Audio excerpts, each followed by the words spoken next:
İbrahim Production təqdim edir.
DJ Kamran təqdim edir. Ben öz yolumu seçmişəm, gel benimle bir gedək.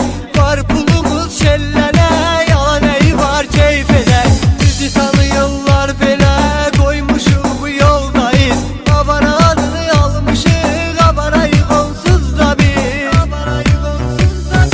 Ey bizə yan baxanlar, ölməmişik varıq biz. Bizlərə pis baxmayın, avara uşaqlarıq biz. Ey bizə yan baxanlar, ölməmişik varıq biz. Bizlərə pis baxmayın, avara uşaqlarıq biz. Avara uşaqlarıq biz.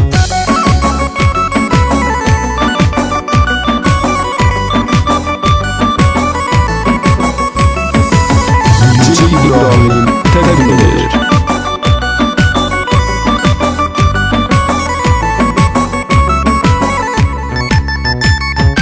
Yalan boşluq eyləyək, necədir qaranlıq gecə.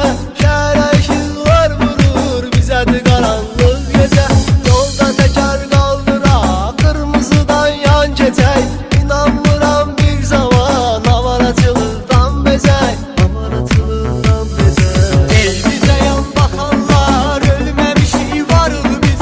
Bizlərə pis baxmayın, avara uşaqlarıq biz. Ey bizə yan baxanlar, ölməmişik varıq biz. Bizlərə pis baxmayın, avara uşaqlarıq biz. Avara uşaqlarıq biz.